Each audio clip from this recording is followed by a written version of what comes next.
sometime in November 1993. The presumed winner of that election was said to be dead. The INEC chairman then, Professor Humphrey Nwosu, came up with insinuations and, of course, lack of belief to announce the elections. He said powers that be have instructed him not to continue the announcement. I think the elections were being announced until the 15 states were being announced before it was called off, and Nigerians were not happy about it. Revolution, intellectual revolution, international revolution, a lot of people went into exile through the formation of NADECO and all that, fighting the military junta from outside Nigeria for the restoration of that democracy. Of course, when Babangida finally annulled the elections, he put in an interim national government headed by technocrat Chief Ernest Shonekan. I was around August or September. By November, Shonekan's so-called puppet government was, I wouldn't call it a palace coup though, but ours changed hands and General Sani Abacha came into power. Successive governments have looked at what to call June 12th. It was celebrated before now independently of the tagging of Democracy Day. But the government of Muhammad Buhari allowed, of course, consented to pressure, external pressures, and pronouncements were made relating to the fact that June 12th is now the entitled and, of course, democracy that has been put into law. Before now, it was May 29th. Mr. President came out on May 29th, or rather on June 12th, to throw a lot of gauntlets. And I think a lot of people will have divided opinions on his assumption, or rather his literary narrative, looking into the expectations of Nigeria. So much expectations were not met by the president's speech, as expectations on insecurity, expectations on the lifting of the ban on democratic leadership in Rivers State, as the state of emergency, expectations on the release of Nnamdi Kanu from detention, expectation on pronouncements being made on the movement of politicians from one party to the ruling APC, expectations on the fact that Nigeria was gliding gradually towards a one-party state, and a lot of people are not too impressed about that. So much expectations. But then we made references, there were mockeries of people and political parties. We had the former Senate president there in the House, and of course, a lot of other politicians. Divided House though, but in unison, they all said, anywhere you go, now there we go. I have two men in the studio to throw more light on that, who are going to really look into perspective and say, yes, are we getting it right in this country, or are we just making a mockery of our democracy? To my immediate left, I have a senior citizen, Chief Sonny Ukbedo. You're welcome to the program. Thanks for having me. And of course, another senior citizen, regular face as well, yeah. Not another person, and of course, Felix Ibekoye, you're welcome to the program. Thank you. Now, yes, we're looking at Democracy Day celebration in Nigeria and the speech that was made by Mr. President. I'll start with you, Senator Bredo. Don't cry, just say something. Well, I went through the speech of Mr. President. I read all, I studied all he said. But be that as it may, part of his speech says, if you are in office of governance, and people start talking about you negatively or otherwise, don't arrest them, don't fight them, don't go to court, keep focused. Very good speech. Nigerians are good at making excellent speech that can turn the world around. What of implementation? I asked myself yesterday, I said, what are we celebrating? What is democracy that we're celebrating? That a state in Nigeria is under a sole administrator, the democratically elected. We're celebrating democracy. Democracy when citizens cannot eat, your take-home pay cannot take you home. We're celebrating when nobody can go to the farm without looking for security guard to follow him. We're celebrating when many people are out of school. We're celebrating. But what are we celebrating? A lot to talk about. We're celebrating democracy when people who even enjoy democracy are walking free on the streets. People who destroyed, who stole, are being pardoned. Democracy when even National Assembly cannot stand firm and say, Mr. President, this is not this, do it this way. Democracy when our judiciary is not doing the right thing. So what are we celebrating? Celebrating when the civil servant cannot pay his school fees of his children. His salary for 3 months cannot pay school fees of his child for 1 month. Democracy when foreign contractors are constructing road for all and we are passing out 10 tons of graduates every year who studied engineering. Democracy when we buy China phones and we have our university at least graduating 6,000 yearly in electrical and electronics engineering. We are celebrating when all our doctors are drifting out of this country. We are left with quacks. The main ones are going. We are celebrating when our president will go abroad for medical care, including National Assemblyman. What are we celebrating? It's a sham. Let's be clear. Well, divergent issues, divergent opinions. As far as I'm concerned, I didn't see it in my point of view as a celebration, but a norm. Because if you actually look at what happened that day, see, the president went to the National Assembly to address the lawmakers. One important thing I keep on my own celebration is that the existence of Nigeria till today. If we are looking at Nigeria, Nigeria should have disintegrated for a long time ago.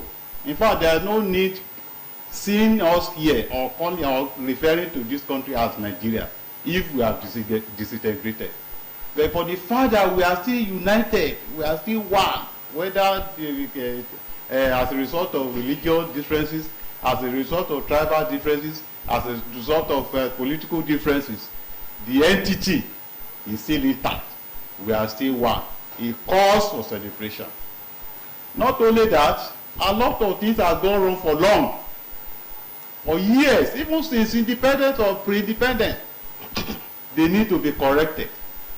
They need to be tackled. And it cannot happen in one day. It is a gradual process.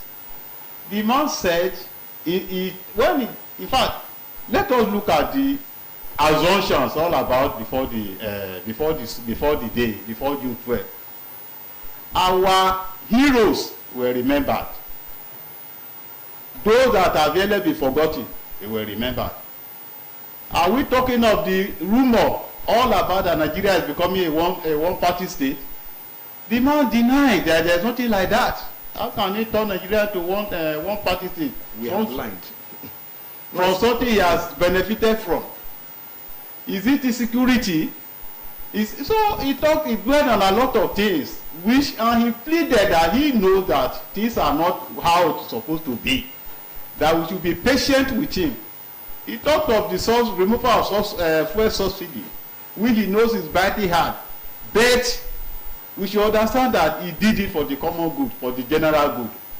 What I'm saying in essence is that democracy, as far as I'm concerned, was not celebrated, but as a norm, we need to look at it. It's not a day we can easily forget. It cannot come on May 29th. May 29th was earlier seen as Democracy Day.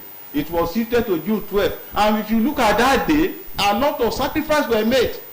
The winner, who has been recognized, who was recognized as the winner of that election, needs to be remembered.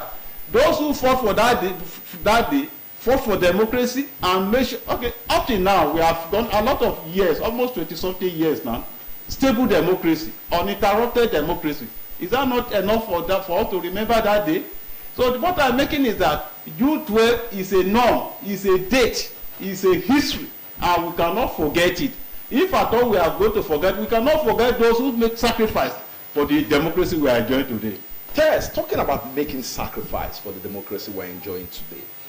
Sacrifice and relevance. Mr. President came on to the National Assembly, and the pronouncements that were made were quite contrary from the reality on ground. Like you referenced, I want to pick some issues, topical issues.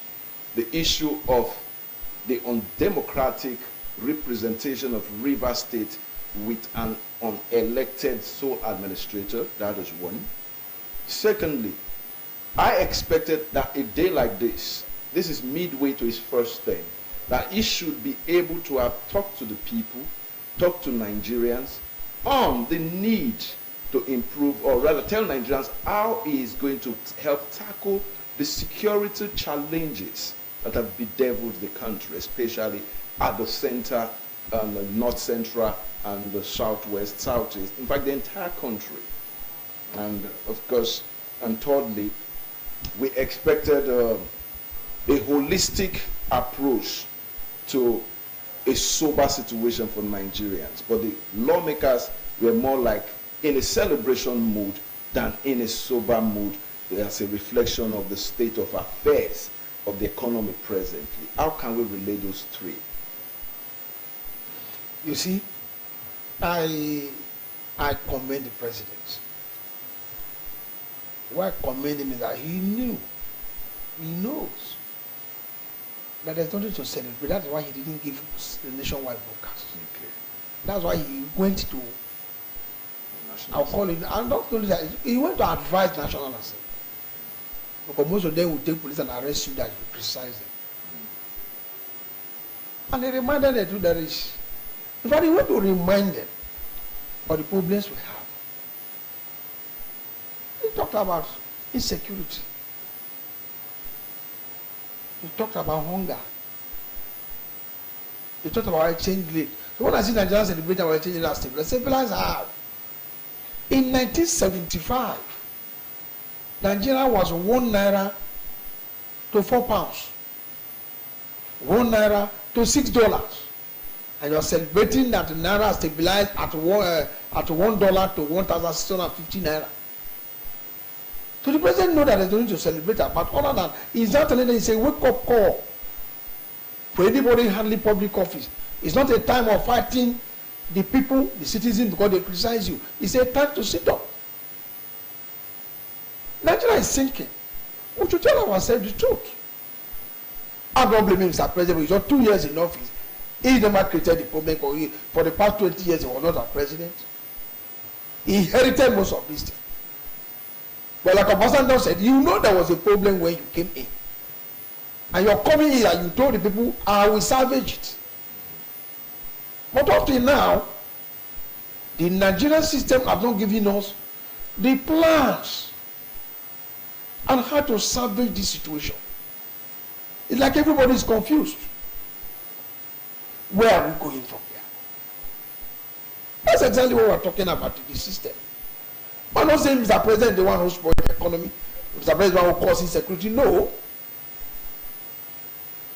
Even the citizens themselves will sat down waiting, praying for heaven to come and fight. But we are not holier than Abraham, who God declared his friend, who went to fight and reclaim land for Lot. We are not holier than David, that God said pursue, overtake and recover all. We are not holier than Jehoshaphat, that God said, I will help you kill your enemies. Just rise up and go to the war. You see what I will do. And we are sitting down waiting for Mr. President to do it. For President to enter bush, Fulani enter the war. So what are we talking about? So I try to look at the whole thing is that, well, as I think probably this day, I remember Nigerian their wounds. Their wounds because the man who promised to do something different was denied, not only denied, was killed in the process. Nobody was arrested for Abiola's death. Nobody was prosecuted. Nobody was jailed. And you are celebrating June 12th that you took position from him. You are not investigating. So let us set up a panel. How did Abiola die? Who killed him? This is a man who died. The Nigerian government have not made a statement. And within 3 minutes, US was talking. Celebrating democracy because we allow other nations that are not Nigeria to intrude into our democracy, into our governance. What are they celebrating? I look at it as, well, June 12th is a day to remember our woes as a people. Yes. We are giant of Africa. But where are we today? China used to borrow money from Nigeria. Singapore borrowed from Nigeria. Venezuela borrowed from Nigeria. Today, we are borrowing from even Benin Republic. England borrowed money from Nigeria. Yeah, America borrowed from this country. Even America borrowed from Nigeria. I saw a cutout of from the newspaper cutout, Daily Times, about the 1961. Yes. And I saw the write-up there. Some Nigerians were going to educate them on economic management. Yeah. Nigeria going to educate. The panelists were Nnamdi Azikiwe. I remember Fela's mother, Funmilayo Ransome-Kuti. About 4 prominent Nigerians that names that you and I know. They were going to deliver paper in London on how Awolowo was among. Talk about how we're able to balance. At that time, the naira was stronger than the pounds, and it's laughable that we allow this to degenerate to this level. Bekoye, what is a true celebration of democracy? What does true celebration of democracy day? What should it really look like? Is it justified to be celebrating Democracy Day with our valuable octopusal problems Nigerians are facing right now? Well, as far as I'm concerned, like I said earlier, it is, I don't see it as celebration because we have a lot of challenges, to be frank. We have a lot of challenges. Employment, the economy is not the way we expect it. There are so many things, companies folding up and so many other things. In fact, you look at the naira exchange value, the cost of living, nothing to write home about. But the fact is that, you see, a lot of things led to where we are today. A lot of things. For instance, our leaders, both past and present leaders, they have not done enough to justify what Nigerians expect from them. Don't forget military interjection often then. Thank God that Nigerians are no longer looking at expecting anything like military rule again. During the time military were in power, they destroyed a lot of things. In fact, they destroyed this country. It takes the grace of God that we are still resisting today. Is it a civil war? Is it corruption? How many will you mention? How many will you talk about? But the fact that we are still existing and we are still hopeful, that should be number one. Yeah. We should be hopeful, whatever the situation is. No matter what, no matter the condition, no matter the extent of devastation, no matter the extent of corruption, we are still existing. And that is why we are praying God that, God, give us good leaders who can transform this country, who can change the narratives from negative to positive. Thank God that we have somebody present that is promising heaven and earth. He has been trying his best. Because if you look at the situation today, state governments are enjoying, or let me put it that way, local governments are finding things different from the way it was. They are getting more than enough money to transform the local government areas. Most of the state governments are no longer borrowing. Exactly. They pay their staff, they pay salary as a well due. They still embark on some projects, meaningful projects. If it can continue like this, and if we can take it as a point of duty from myself to everybody, from the grassroots, and make sure that this thing we call corruption, this cankerworm is killed, I think Nigeria will no longer be the same. That's a very, very hopeful proposition, no doubt, with the level of corruption in this country, is because it's most times corruption has been established to have been from the head. So it's going to be a tough one of that. Veterans, can you, let's look at democracy from two perspectives. The oil boom era and democracy of now.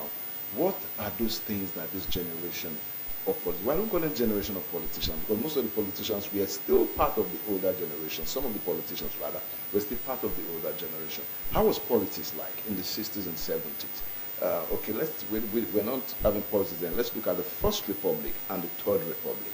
The First Republic between 1979 and 1983, December 31st, and the Second Republic, 1999 to date.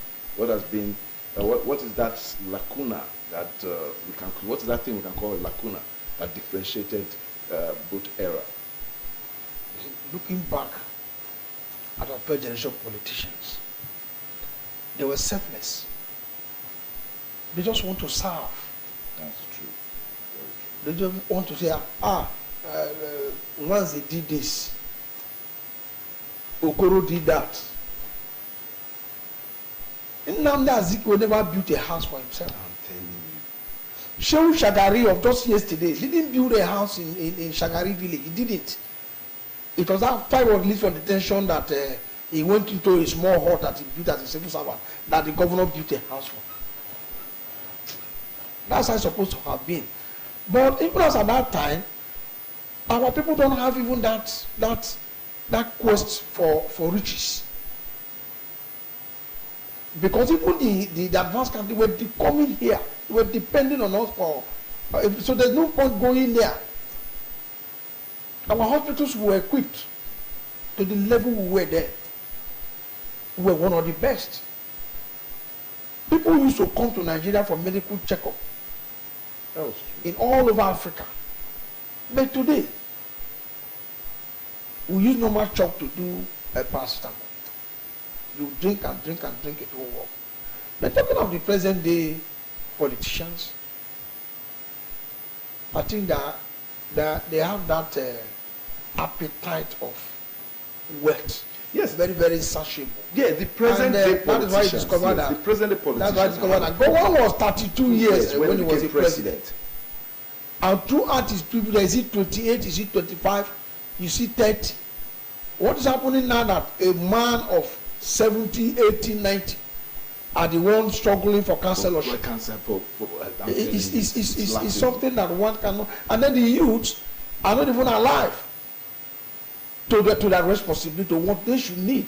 They still, because of hunger, they weaponize Nigeria with hunger. Like when they give you 2,000, you say that politician, and Baba, you have tried. You come and instead of the youth coming together, to what do? We can put them out of power by, okay, even if you say form is 1 million, let everybody bring one naira. We will get that 1 million for that person to go for president. Yeah. And then we get a youth who will come up. We can organize. If every youth in this country brings 10,000, we can change the narrative. But the problem is that, are they ready? The youths themselves, are we ready? Are they ready to work? Exactly. Are they ready to even change the system? And that's why these people keep dominating. I praise Mr. President because for so many things. One, because when you are crying, you will also see somebody giving you biscuit. And then you can collect it and keep. When you finish crying, you can eat your biscuit. For the first time in history, Nigeria was created that a Southern man was made minister of FCT. The FCT has been a place where a cake for the Northerners to cut and eat and go. And they are crying, one was if a Southerner to come there, but they have been there. For the first time, that the Southerners are waking up to see that somebody like Buhari destroyed this country for 8 years and Northerners did not talk, and for a year and a half, Northerners are shouting, crying foul for a Southern president to leave. And what are we talking about? Then we are talking about a president who, at least for once, had made sure that the taxing system to have a level playing ground. Now, if a Southern man pay 10 naira, Northern man should pay 10 naira. Exactly. If not before, I worked in the north for 15 years, and the local government chairman would just come and bring 300,000 and give NEPA. That is the light bill for entire local government. and they're having no stoppage of light. The system they were paying before is that the SARS should pay more to cover the less did not to pay. We are having a president who is trying to balance the power sharing. And that's why many people are crying foul. When you see a certain man in power and the Northerners are crying foul, you know he's doing well. I think I can praise him. There are many other things he's putting in place that we can say, yes, Mr. President is trying. But that does not mean we see hard cause to say we are not celebrating.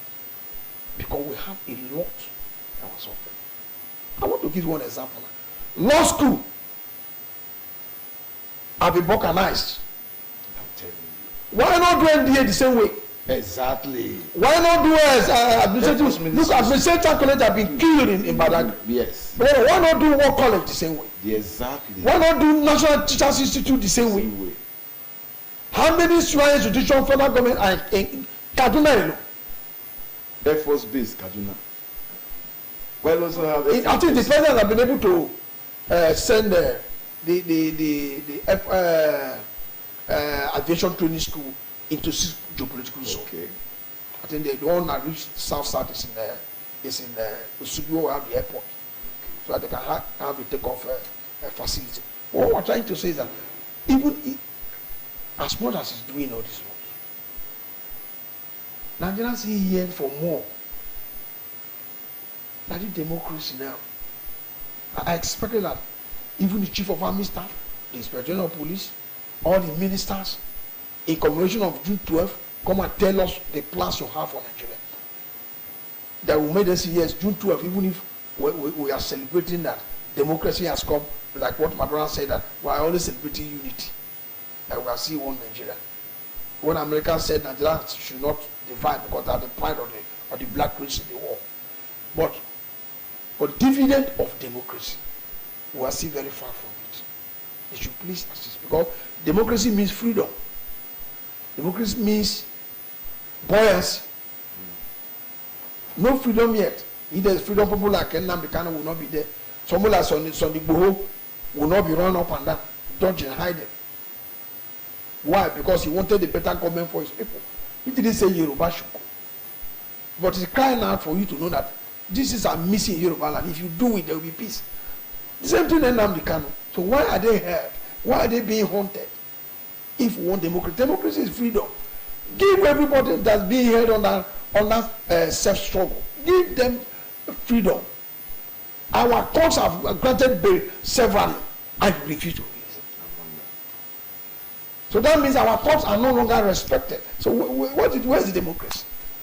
Quite a good question. Where's the democracy? Bekoye Felix equally throw more light on this. Then equally looking at the issue of national awards that were given, and of course there were cases of duplicity of awards. There was a reduction of awards for, I can't remember now, from CON, they're not giving OON. I mean, I can't remember the person's name again. I'll remember as we're going on. But I think the awards that were given, the presidential pardon, if truly we want to be reflective of the reality of celebrating Democracy Day, what should have been done better? Yes, thank you, my brother. You know, the other time I told you, I said it emphatically that the military destroyed this country. And I don't think we should forgive the military. But most of the people in the military, they are now civilian members of the National Assembly, governors. That means they have questions to answer. A lot of questions to answer. And that is why I was expecting the president, as he was giving an award, or as he was honoring some people, he should as well query or even arrest some of these men that are still alive to come and answer questions, despite their age. Because if you look at the destruction, the calamity they visited on this country, you'll be shocked. The looting. So the looting, corruption. In fact, they cultivated corruption in this country. They cultivated corruption because they were not answerable to anybody. They were unquestionable. They would just wake up from their bedroom, do whatever they like. Nobody questioned them. They sacked the National Assembly. They sacked all House of Assembly. No lawmaker, nothing. They make law. They execute law. In fact, they were courts. Your judges were afraid, to talk. So the issue is not just honoring people. They should also be asked. They should also be questioned. And that is why I see that. But then, if you look at those that were given award, for instance, I read today where the son of our late father, Kokori, was appreciating the award for honoring his father. The same thing, the Ogoni people. You see, a lot of damages were done. People were offended. People were not contented. People were. You see, there are a lot of disunity among some ethnic. If you look at what happened to the Ogoni people, what the military do to that particular community, and to the people that were killed, you will cry for this country, and that's why I believe I understand my brother when he said that there is no need to celebrate. What are we celebrating? But there are ways you can cool down nerves. There is a way you can pacify people. People that felt offended. People that are not happy. People that felt they are looking at us as minority. People that have been depressed.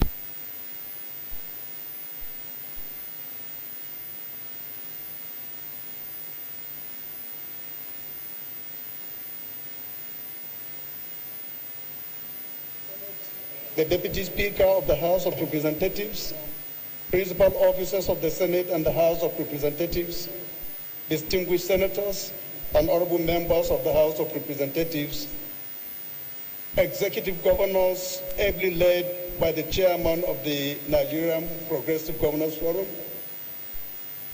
former presiding officers of the National Assembly, and providing the tools for our youth to compete in a globalized economy.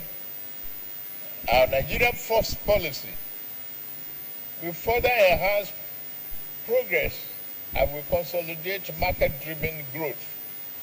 The improved economic performance is encouraging and validates the soundness of our policy measures with collaboration with you.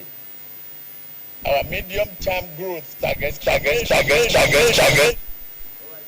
Welcome back to the faculty. Of course, if you're just joining us on today's faculty, we're looking at the presidential address by Mr. President Asiwaju Bola Ahmed Tinubu on the 12th of June, Democracy Day celebration in Nigeria.